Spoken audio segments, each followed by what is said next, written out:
निकलेगा कौन है? निकलेगा।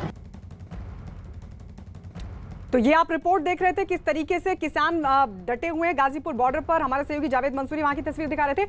हम सीधे अब रुक कर लेते हैं सिंघू बॉर्डर। हमारे सहयोगी अमित सिंह वहां पर लगातार बने हुए हैं। अमित, क्योंकि आप किसानों के बीच भी मौजूद हैं, जरा उनसे बातचीत कीजिए। अभी जावेद ने बात की थी, किसान साफ तौर पर ये कह रहे हैं कि समाधान तक हम वहीं डटे रहेंगे। किसानों से आप जानने की कोशिश कीजिए, क्योंकि सरकार ये कह रही है कि भाई समाधान तब निकलेगा जब कुछ विचार, कुछ सुझाव किसानों की तरफ से आ जाएं, जो कल दिए नहीं गए क्योंकि किसान मौन धारण किए हुए थे बैठक में।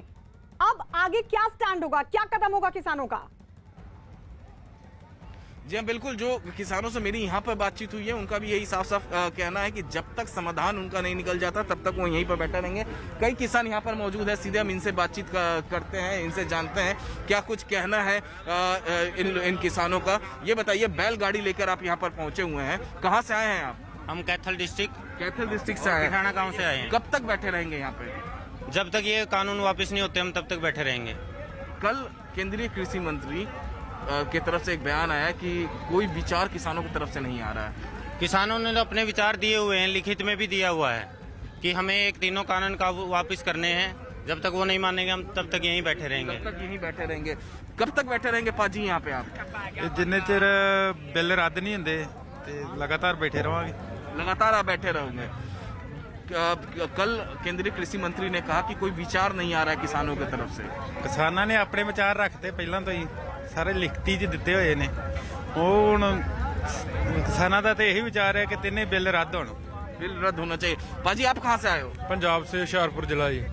कब तक बैठेंगे आप लोग यहाँ पे? जब तक बिल वापस नहीं होंगे जी। जब तक बिल वापस। तो राशन वगैरह, खाना पीना, ठंड का मौसम है, सर्दी काफी ज्यादा है। रात को सो कैसे रहे? हाँ जी, रात को सोते कैसे? ठंड बहुत ज्यादा। बहुत ही ठंड लगती नहीं जी, ठंड नहीं लगती। ठंड नहीं लग रही है? किसी चीज की कोई प्रॉब्लम नहीं आ रही। जो राशन लेके आए वो तो यूज ही नहीं कर रहे हो। वो तो आसे पासे से जो राशन मिल रहा है वही यूज कर रहे हैं जी। तो यहाँ ठीक है अमित, लौट रहे हैं आपके पास। जो किसान लौट रहे हैं आपके पास अमित, हम लौट रहे हैं। और भी किसानों से आप बातचीत कीजिएगा, लेकिन इस बीच बता दें कि कृषि मंत्री नरेंद्र सिंह तोमर ने दावा किया कि आजादी के बाद से अब तक किसानों के लिए सबसे ज्यादा किसी ने काम किया है तो वो मोदी सरकार है। कृषि मंत्री के मुताबिक किसानों का हित मोदी सरकार की प्राथमिकता है।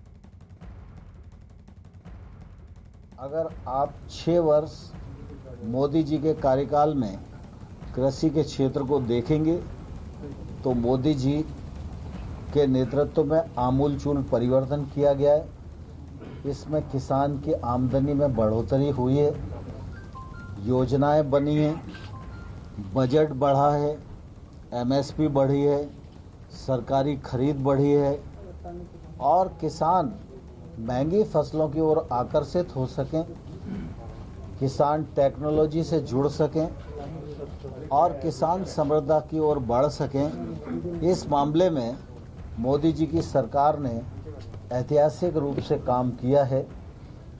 हिंदुस्तान इस बात का साक्षी है कि एकमात्र योजना, अगर प्रधानमंत्री किसान सम्मान निधि को ही हम लें तो 1 साल में किसानों की जेब में भारत सरकार के खजाने से 75,000 करोड़ रुपया जाता है। यह काम मोदी जी के ही बस का था और मोदी जी ने 10 करोड़ किसानों को अभी तक 1 लाख करोड़ रुपए से अधिक उनके खातों में भेजने का काम किया है। इंफ्रास्ट्रक्चर फंड 1 लाख करोड़ का, यह भी मोदी जी ने प्रावधान किया है और मोदी जी की लगातार कोशिश है कि हमारा किसान प्रोसेसिंग से जुड़े। जब तक उसके उत्पादन का वैल्यू एडिशन नहीं होगा तब तक वह अपने फसल का अच्छा दाम प्राप्त नहीं कर